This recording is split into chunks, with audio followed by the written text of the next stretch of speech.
gente! Tudo bom com vocês? Hoje, a aula, eu vou falar sobre os gases e sobre a primeira lei da termodinâmica. E eu vou tentar introduzir o conceito de entalpia. Para quem não me conhece, meu nome é Rani, sou uma das professoras de vocês do Coronavest de Química. E vamos lá. Bom, para quem não sabe, os gases estão em tudo na nossa vida. Na atmosfera, um dos elementos que compõem ela estão no estado gasoso. Todas as substâncias numa temperatura ordinária são moleculares, exceto os gases da família 8A. Ou seja, os gases da família 8A, que são os gases nobres, não, numa temperatura específica, não vai ser molecular, vai ser monomolecular, porque eles não querem se ligar com outras moléculas. Então, os outros gases que não são da família 8A são moleculares. Então, é basicamente isso. As propriedades físicas dos gases são muito parecidas. Por exemplo, em uma mesma temperatura, vários gases vão ter um estado físico parecido, vão estar no mesmo estado físico, que seria o gás. No gás, tem uma propriedade que só tem nele, que é a pressão, que é uma força exercida pelo gás dividido pela área que ele está sendo exercida. Então, eu tenho uma fórmula aqui. A força que está sendo exercida, tipo, eu tenho um objeto aqui e eu estou exercendo uma força sobre ele. E ele tem uma determinada área, certo? Então a força que eu estou exercendo sobre ele, a força dividida pela área dele vai ser a pressão que eu estou exercendo no objeto. A pressão também pode ser encontrada pela densidade, como vocês podem ver aqui. Tem a força sobre a área, ou a pressão é igual à densidade vezes a gravidade vezes a altura do objeto. Tipo, esse objeto tem uma altura de, vamos pensar, meio metro. Nem é meio metro, mas vocês entenderam, né? É uma densidade de 0,1 e a gravidade geralmente a gente considera 10. Então vai ser 0,5 vezes 0,1, isso nas suas devidas unidades, vezes a gravidade, que é 10. Então, é basicamente isso, para você descobrir a pressão. Bom, e temos a equação dos gases, né, que a gente trata para gás ideal. O que é a equação dos gases? A equação dos gases, que também tem o nome de Clapeyron, que acho que vocês conhecem muito bem, então mais introduzir para vocês, é o PV igual a NRT, em que o N é o número de mols, que a gente já explicou que é o número de mols aqui para vocês. A pressão, que a gente geralmente é em atm ou é em Pascal. O volume, a constante dos gases, que dependendo das unidades aqui, por exemplo, se o P tiver em Pascal, a constante dos gases, por exemplo, vai estar dando como Pascal, sabe? Vai ser a constante dos gases para a unidade de Pascal. Se o volume tiver, sei lá, em ml, vai ter uma constante de gases para isso, sabe? Então é isso, essa é a constante. Eu vou fazer esse no final com vocês sobre mas acho que vocês já viram, esse assunto é um pouquinho mais para física do que para química. Vai ter química mais ou menos pro final, mas é mais ou menos física para vocês. Bom, e tem a diferença entre gás ideal e um gás real. Num gás ideal, isso é muito importante para a primeira lei da termodinâmica, a energia interna do gás é a soma da energia cinética de todas as partículas que constituem. Qualquer que seja o gás ideal, ele possui o mesmo número de partículas, pela mesma quantidade de volume. O gás ideal, tipo, se você cortar ele, vamos ser simples, se você cortar ele imaginando que isso é um gás ideal, ele vai sempre ter a mesma quantidade de partículas, pela mesma quantidade de volume. Tipo, eu estou no mesmo volume aqui e eu estou cortando, ele vai ter a mesma quantidade de partículas.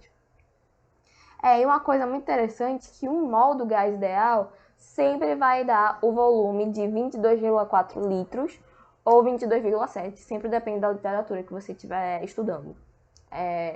Mas é muito interessante quando a gente for falar como a gente fala de estequiometria, e se a gente estiver tratando de gases, e tipo falar, está no volume de 22,4, eu quero saber o volume do gás, então a gente utiliza o mol, está para 22,4, isso que é em 3 mols, aí 22,4, 22,7 vezes isso, vezes a quantidade. E um gás real, ele tem propriedades diferentes de um gás ideal E essas diferenças são muito importantes para elevadas temperaturas e pressões baixas, o que a gente utiliza muito na indústria. E tem uma fórmula que é proveniente da equação dos gases, que é essa aqui, que é o P1V1 sobre N1T1 é igual a P2V2 sobre N2T2, que é quando muda uma variável, a gente vai usar essa fórmula para descobrir como está a equação dos gases, certo? Porque o R cortou, porque o R vai ser sempre o mesmo, que é uma constante dos gases, né? E se mudou uma variável, vai fazer isso para descobrir qual vai ser o novo valor. Bom, a primeira lei. Bom, como eu falei um pouco de gases aqui com vocês, dá para introduzir a primeira lei. Que a primeira lei é muito utilizada, a primeira lei da termodinâmica, é muito utilizada na química para falar de gases. Então, bom, a primeira lei diz que a energia interna de um sistema isolado, ou seja, um sistema que não está nem aberto nem fechado, está isolado. Por exemplo, deixa eu pensar em um exemplo aqui. Um copo térmico, por exemplo, é um sistema isolado, porque ele não está recebendo influência de nada de fora, porque ele está com a proteção dele para ser isolado. De um sistema isolado é constante. E vamos para a introdução de função de estado. Que a função de estado é uma propriedade que depende somente do estado atual do sistema. Se, tipo, o sistema estiver na condição líquida, minha função de estado vai mudar, porque ele depende da função do sistema, depende do estado físico do sistema. Por exemplo, a temperatura, a densidade e volume são funções de estado, mas tipo, trabalho, calor, que Tomás introduziu na aula passada, não são funções de estado, que eles não vão mudar devido à temperatura. Tipo, vamos dar um exemplo. Eu tô num dia muito quente e a água, se eu jogar água, um gelo, ele vai derreter. Então quer dizer que sua temperatura, se vocês perceberem, quando ele derrete, seu volume mudou, né? Mas o calor não mudou, porque ele só está sendo transferido, ele não vai depender do seu estado físico. Então, é isso aqui. Então, a primeira lei da termodinâmica declara que a energia interna de um sistema isolado é constante em que se encontra o sistema. A mudança na função de estado entre dois estados são independentes do caminho entre eles. Ou seja, se mudar a função de estado dos dois estados, não vai mudar a energia interna. Por isso que o trabalho e o calor não são funções de estado também. Porque eu acho que Tomás falou isso na aula dele, que o ΔU, que é a variação de energia, é pelo trabalho e pelo calor. Se não tiver um, então quer dizer que ΔU por exemplo, num sistema isolado, e isso é um pouco da introdução de entalpia, não vai existir calor, não vai existir trabalho, perdão, não vai existir trabalho. Então, a variação de energia é igual a Q. E é isso que a gente introduz a entalpia, sabe? Então, o trabalho vai ser zero porque não vai ter transferência de energia porque trabalho precisa ter de um sistema externo transferindo para ele. Como é um sistema isolado, não vai ter contato com o mundo fora, que a gente sempre trabalha com isso, por isso que a variação de energia, que, como eu falei, é a energia cinética devido às partículas, a soma, vai ser o calor. A variação de energia vai ser o calor, que vai ter calor no sistema isolado, mas não vai ter trabalho. E como vocês podem ver aqui, tem a definição de função de estado, que eu já falei aqui para vocês. E agora vamos falar de entalpia. Bom, a entalpia é uma função de estado que permite obter as informações sobre as variações de energia em uma pressão constante. Ou seja, se a gente está num sistema isolado e temos uma pressão constante, que deve ser porque não vai variar seu volume, por ser um sistema isolado, vai se ter uma entalpia. Se dizer pressão constante, você vai saber, é entalpia. Mas geralmente a gente sempre vai trabalhar dizendo que você tem que presumir que é uma pressão constante, então vai ter entalpia. A variação da entalpia é fornecida pelo sistema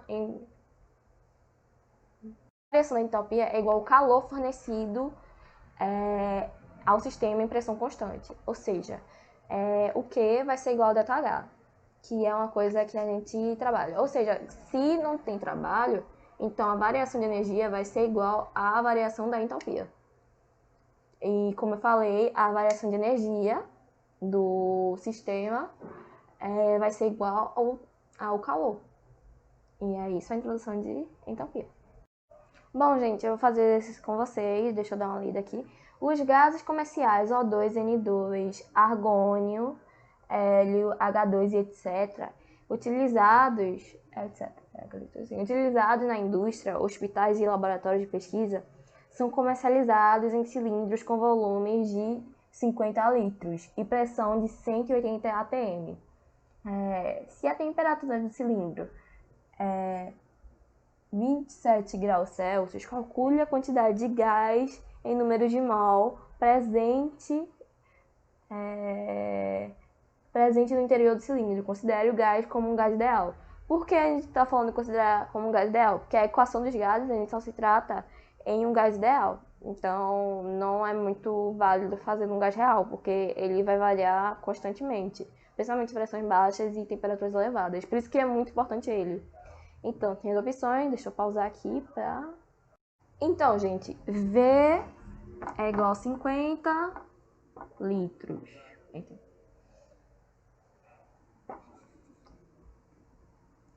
50 litros. P é igual a... Ele usou ATM aqui, né? 180 ATM. É muito importante vocês botarem junto a unidade. A temperatura é 27 graus Celsius. A gente vai ter que mudar para Kelvin, que é bem fácil, é só subtrair por 273. E o R, que ele deu aqui, é igual a 0,082, que está... Como vocês podem ver como vai mudar. ATM, mol a menos 1, vezes litro. Não importa muito a ordem que você usa a unidade, que é 1 menos 1, que a gente vai transformar aqui. Então, vou até mudar de lugar. Então, gente, o 27 mais 273 é igual a 7 mais 3 é 10. Então, 27 mais 273 é 300. Então, já temos tudo. Então, PV é igual a nRT. E ele quer a quantidade em mol. Então, 50 vezes 180 é igual a N vezes 0,082 vezes 300. Então, N vai ser igual a 50 vezes 180 dividido por 0,082 vezes 300. Vou tentar fazer isso aqui com vocês, peraí. Você corta o zero do 300 com o zero daqui. Então, fica 18 vezes 5 vezes 0,082 vezes 3. Então, 18 vezes 5 dá 40. 5 vezes 1, 5. 90. Dividido por 0,82 vezes 3.